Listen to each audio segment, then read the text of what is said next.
नमस्कार दोस्तों, मेरा नाम है शेखर और स्वागत है आप सभी का हमारे यूट्यूब चैनल शिखर स्टडी पॉइंट पर। दोस्तों, वीडियो को देखने से पहले अगर आपने चैनल को अभी तक सब्सक्राइब नहीं किया हुआ है तो चैनल को ज़रूर सब्सक्राइब कर लीजिएगा और साथ ही बेल आइकन भी ज़रूर दबाइएगा। दोस्तों, आज हमारा पार्ट 94 है और जैसे ही 100 पार्ट पूरे हो जाएंगे उसके बाद दोस्तों जो क्वेश्चनों की संख्या है 30 से बढ़ाकर हो जाएगी कितनी, तो ये हो जाएगी 40। और उसमें जैसे 40 में से फिर आधे तो पूरे यानी कि 20 रहेंगे उत्तराखंड के और बाकी 10 हिंदी के और 10 जीके के। तो ये आपको देखने को मिलेंगे बहुत जल्दी, लगभग कि 5 सितंबर से। तो लगभग हमारे 100 पार्ट लगभग पूरे हो जाएंगे तो उसके बाद ये आपको दिया जाएगा। और आज जो आपका प्रश्न है, क्योंकि दोस्तों एग्ज़ाम भी है तो ज़्यादा प्रैक्टिस के लिए बाकी दिन में भी एक सीरीज़ हमारी आ रही है उत्तराखंड की, बाकी उसमें भी क्वेश्चन हर दिन अलग अलग उत्तराखंड, कभी जीके कभी कुछ, वो भी आपको हर रोज़ दिया जाएगा। और आज जो आपका प्रश्न है, आज आपको बताना है उत्तराखंड पशुधन विकास बोर्ड का गठन कब हुआ था। उत्तराखंड पशुधन विकास बोर्ड का गठन कब हुआ था, ये आज आपको बताना है। तो अब बात कर लेते हैं आज के महत्वपूर्ण प्रश्नों की। तो शुरुआत होगी हमारी हर रोज की तरह ही हिंदी से, और हिंदी का पहला प्रश्न है यहाँ पर, कल्प वृक्ष का पर्यायवाची है परिजात, देव वृक्ष, कल्पतरु या फिर ये सभी। तो कल्प वृक्ष का परिजात भी है, देव वृक्ष भी है और कल्पतरु भी है, तो सभी हो जाएगा इसका सही उत्तर। तो ये आपको बिल्कुल याद रखना है। बाकी कल्पद्रुम ये भी होता है और ये सभी तो है ही है। अगला प्रश्न है, निम्नलिखित वाक्य में क्रिया पदबंध क्या है। तो इनमें से आपको बताना है क्रिया पदबंध क्या है। आसना सिलाई का काम करती है, तो इनमें आपको बताना है जो क्रिया पदबंध है वो क्या है। सिलाई का काम करती है या फिर काम करती है, फिर आसना सिलाई का, तो हमको बताना है फिर क्रिया पदबंध। तो ये हो जाएगा काम करती है, ये जो काम करती है, जो काम करती है ये हो जाएगा हमारा क्रिया, क्योंकि काम करती है तो क्रिया। तो ऑप्शन नंबर बी हो जाएगा, खाली करती है नहीं होगा, ये हो जाएगा काम करती है, तो ये हो जाएगा हमारा क्रिया पदबंध। तो इसका सही उत्तर होगा ऑप्शन नंबर बी। अगला प्रश्न है, यहाँ पर बताना है धातु कहते हैं, धातु कहते हैं, यहाँ पर धातु कहते हैं क्रिया के मूल रूप को, क्रिया को उत्तर रूप को, क्रिया के सामान्य रूप को या फिर क्रिया के संपूर्ण रूप को। तो इसका सही उत्तर हो जाएगा धातु कहते हैं क्रिया के मूल रूप को। तो महत्वपूर्ण प्रश्न है। तो क्रिया के मूल रूप को कहते हैं धातु। एग्जाम में सीधे सीधे आपको ये देखने को मिल सकता है। अगला क्वेश्चन है, धुरी का मानक शब्द रूप लिखिए। तो धुरी का ध्यान, धर्म, पृथ्वी केंद्र या फिर धूल। ज़्यादातर इसका पृथ्वी केंद्र बताएंगे, लेकिन दोस्तों जो उत्तर इसका दिया गया था वो दिया गया था धुरी का जो मानक शब्द रूप है यह है धूल। तो ऑप्शन नंबर डी हो जाएगा इसका बिल्कुल सही उत्तर। आयोग के आंसर की के अनुसार ये उत्तर है। अगला प्रश्न है, निम्नलिखित में से किस में तद्भव प्रत्यय निहित है। टिकाऊ, घुमक्कड़, देवरानी, जेठानी नहीं है, असलियत। तो इसका उत्तर हो जाएगा तद्भव प्रत्यय हो जाएगा टिकाऊ। तो ऑप्शन नंबर ए हो जाएगा हमारा सही उत्तर, टिकाऊ, बिकाऊ, इस तरह से। तो ये हो जाएगा ऑप्शन नंबर ए हमारा टिकाऊ। अगला प्रश्न है, निम्न वाक्यांश के लिए उचित शब्द चुनिए। कानून का रूप देने के लिए प्रस्तुत किया गया प्रस्ताव या मसौदा। प्रारूप, विधेयक, मसौदा या प्रश्न उत्तर। तो मसौदा तो नहीं होगा, इसका उत्तर हो जाएगा विधेयक। कानून का रूप देने के लिए प्रस्तुत किया गया जो प्रस्ताव या मसौदा है उसे कहते हैं विधेयक। अगला प्रश्न है यहाँ पर, आपने इनकी बात सुन ली, अब मेरी भी सुनने की कृपा करो। तो इनमें बताना है, इनमें इस वाक्य में गलती कहाँ पर आपको। आपने इनकी, अब मेरी भी बात सुन ली या फिर सुनने की कृपा करो। तो दोस्तों ये इलाहाबाद हाईकोर्ट में पूछा गया प्रश्न है और इसका उत्तर जगह सुनने की कृपा करो। यहाँ पर होना चाहिए था सुनने की कृपा, मतलब कि सुनने की कृपा करें या सुनने की कृपा कीजिए। तो ये यहाँ पर, बाकी इसका उत्तर हो जाएगा ऑप्शन नंबर डी। बाकी इसमें से आपको गलत बताना था। अगला प्रश्न है यहाँ पर, 25 मार्च 2006 को उत्तराखंड सरकार द्वारा किस संस्था को मानित डीम्ड विश्वविद्यालय का दर्जा दिया गया। ग्राफिक एरा, पतंजलि योगपीठ, उत्तराखंड आयुर्वेद देहरादून या फिर Himalaya institute hospital trust, jolly grant Dehradun. तो स्वामी राम ने ये स्वामी राम ने इसका स्थापना की थी 1989 में इसकी। और इसका उत्तर हो जाएगा पतंजलि योगपीठ हरिद्वार। तो ये डेट याद रखिएगा, 25 मार्च 2006 को उत्तराखंड सरकार ने डीम्ड विश्वविद्यालय का दर्जा दिया था पतंजलि योगपीठ हरिद्वार को। और इसके जो आजीवन कुलाधिपति हैं वो हैं बाबा रामदेव। तो आप सभी को पता है पतंजलि योगपीठ, कई लोग पंतजलि कहते हैं इसको, पतंजलि ये होता है। अगला है चमोली जिले के डुंगरी गांव में स्थित किस गुफा से मानव, भेड़, बारहसिंगा, लोमड़ी आदि के रंगीन चित्र प्राप्त हुए हैं। बाकी लाखों गुफा देखते ही सीधे आपके मन में आना चाहिए अल्मोड़ा, ये तो होगा नहीं। और बाकी किमनी या ग्वारखा में से है, तो इसका उत्तर हो जाएगा किमनी भी नहीं होगा, इसका उत्तर हो जाएगा ग्वारखा। तो ऑप्शन नंबर ए हो जाएगा हमारा बिल्कुल सही उत्तर। यहाँ से बारहसिंगा, लोमड़ी ये सब मानव, भेड़, रंगीन चित्र प्राप्त हुए हैं। किमनी भी होने को चमोली में ही है और थराली के पास है, थराली और थराली के पास। अगला है उत्तराखंड के प्रसिद्ध ऐतिहासिक स्थल गोविसाण की पहचान की गई है। तो गोविसाण की पहचान की गई है तो हरिद्वार, रुद्रप्रयाग, श्रीनगर, काशीपुर। तो इसका हो जाएगा गोविसाण काशीपुर। तो ऑप्शन नंबर बी हो जाएगा। बाकी श्रीनगर के भी बहुत नाम मिलते हैं, जैसे श्री क्षेत्र है, सुभावपुर, ये सब, रुद्रप्रयाग, पुनाड़, रुद्रावत, और हरिद्वार का मयूरपुर, कुपिला, तो ये सब। अगला प्रश्न है कत्यूरी शाखा के अंतर्गत अशांति देव वंश का अंतिम शासक कौन था। कराचल देव, अशोक चल्ल, बसंत देव, ब्रह्मदेव।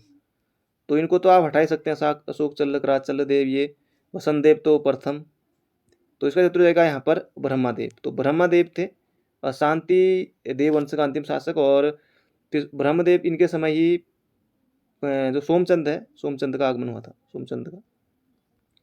अगला प्रश्न है कांग्रेस के किस प्रसिद्ध नेता ने वर्ष 1920 में देहरादून आयोजित राजनीतिक सम्मेलन की अध्यक्षता की थी। महत्वपूर्ण प्रश्न है।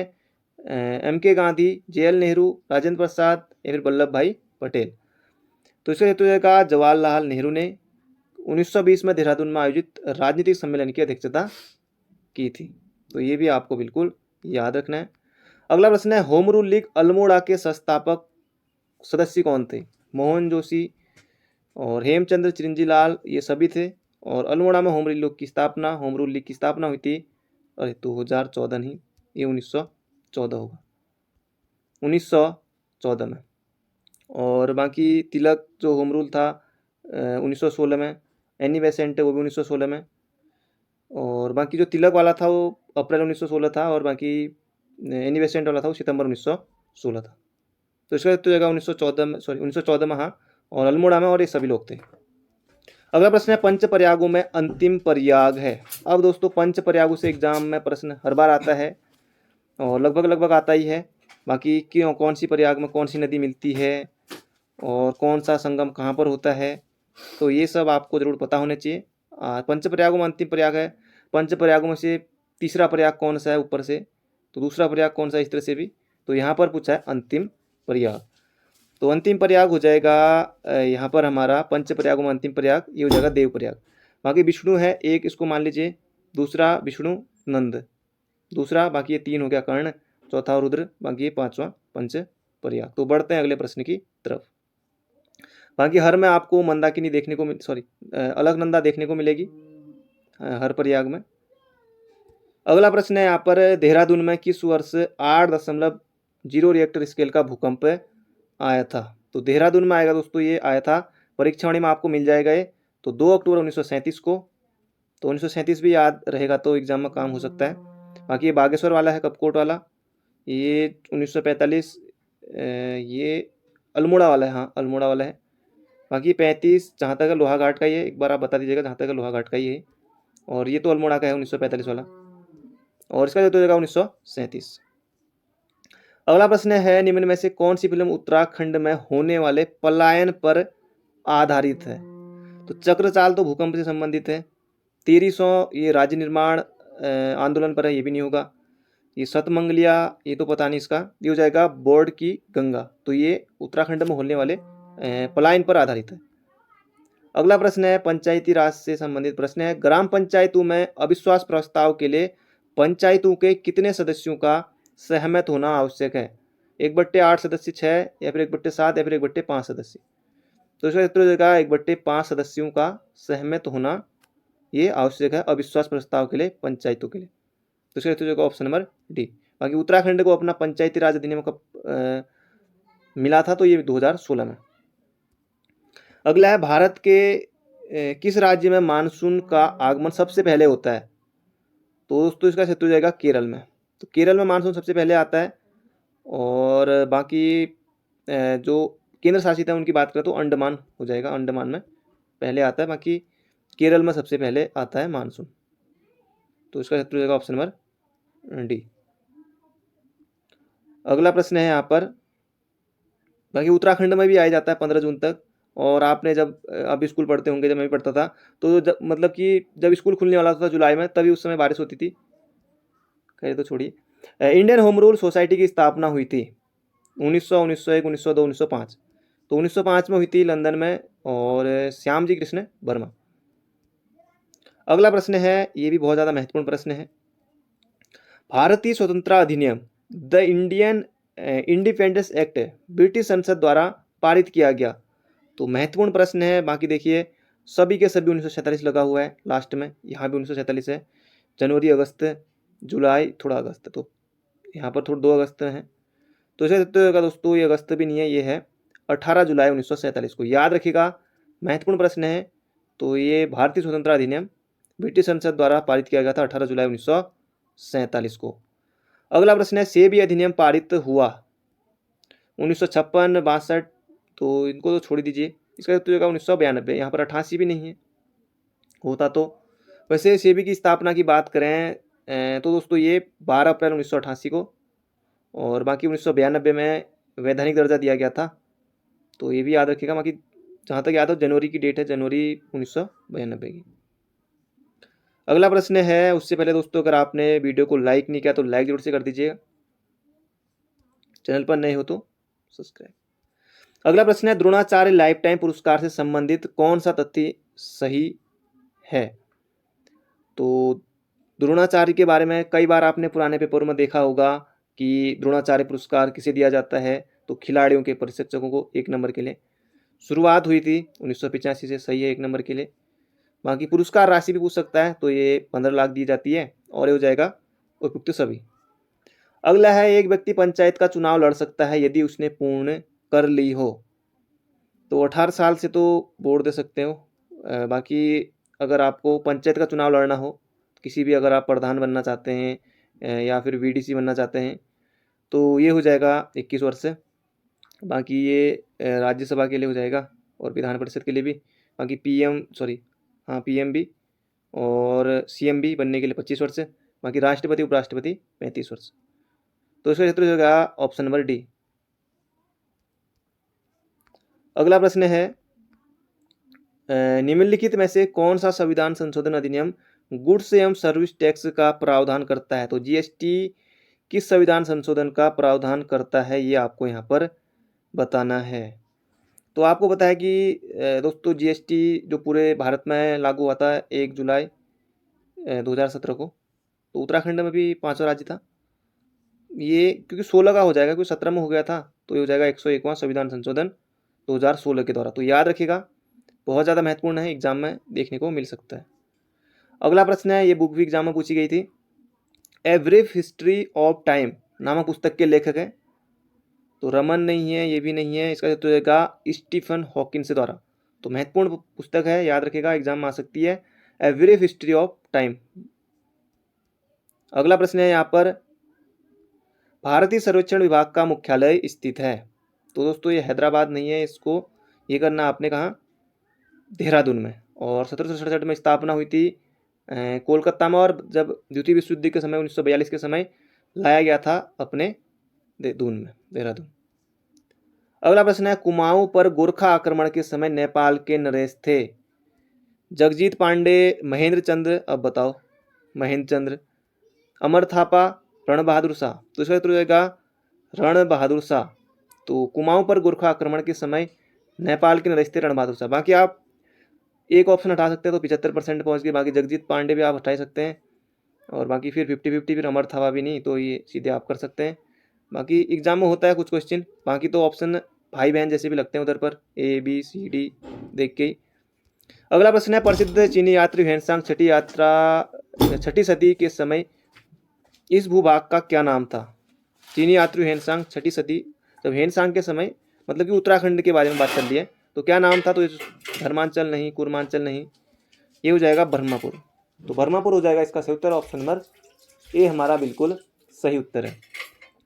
तो दोस्तों बढ़ते हैं अगले प्रश्न की तरफ। अगला प्रश्न है, निम्नलिखित में से कौन राज्य की सबसे ऊंची हिमाच्छादित चोटी है? तो नंदा देवी हो जाएगा, नंदा देवी पश्चिमी 78-17, पूर्वी 74-34, कामेट 77-56 और त्रिशूल 71-20। दोस्तों जो टॉप 10 चोटियां हैं, मतलब टॉप 10, तो उन्हें आप जरूर याद रख लीजिएगा। उनकी ऊंचाई तो आ सकती है एग्जाम में। तो उन चोटियों में से ऐसी भी आ सकता है कि कौन इनमें से सबसे ऊंची है या किसकी ऊंचाई सबसे कम है, तो ऐसे प्रश्न आ सकता है और उन्हें भी आप याद कर लीजिएगा। अगला है, बाकी हर रोज कोई ना कोई तो चोटी आती रहती है कभी ना कभी क्वेश्चनों में, तो इससे भी आपकी प्रैक्टिस हो जाएगी। अगला है, सोमनाथ का ऐतिहासिक मेला किस स्थान पर लगता है? बागेश्वर, किच्चा, द्वाराहाट या फिर मासी? तो 2 अल्मोड़ा के ऑप्शन है और यहाँ हो जाएगा मासी में, तो ऑप्शन नंबर सी। बाकी पश्चिमी रामगंगा इधर। अगला है, निम्नलिखित में से कौन एक पद्मश्री प्राप्त करने वाला व्यक्ति नहीं है? दोस्तों जो परीक्षावाणी बुक में जितनी लिस्ट दी हुई है किसको पद्मश्री मिला है नहीं मिला है, बाकी एक 10 घंटे की मैंने पूरी वीडियो दी हुई है जो ऑनलाइनर है, तो डिस्क्रिप्शन में लिंक मिल जाएगा, बाकी प्ले लिस्ट पर आपको मिल जाएगा, तो आप जरूर से उसे देख लीजिएगा। बाकी पद्मश्री वो आपके लिए, क्योंकि किसको नहीं मिला है इनमें से, ऐसे प्रश्न बन सकता है, किसको ये नहीं मिला है, तो इस तरह से प्रश्न बन सकता है, क्योंकि इस तरह के प्रश्न आजकल ज़्यादा बनते हैं। तो पद्मश्री प्राप्त नहीं हुआ है छत्रपति जोशी, शिवानी गौरापंत, श्याम सिंह या फिर शिव प्रसाद डबराल? तो इसका उत्तर होगा शिव प्रसाद डबराल को पद्मश्री नहीं मिला है, वरना आपने पढ़ा भी होता कि बड़ा नाम है शिव प्रसाद डबराल, क्योंकि लगभग सभी ने पढ़ा होता है इनके बारे में, तो इनको नहीं मिला है। दोस्तों ये थे आज के हमारे 30 महत्वपूर्ण प्रश्न। बाकी बहुत जल्दी क्वेश्चनों की संख्या 40 कर दी जाएगी। वीडियो पसंद आए तो लाइक जरूर कीजिएगा, चैनल पर नए हो तो चैनल को सब्सक्राइब जरूर कर लीजिएगा। बाकी मिलते हैं बहुत जल्दी एक नई वीडियो में। तो thank you friend, thank you so much.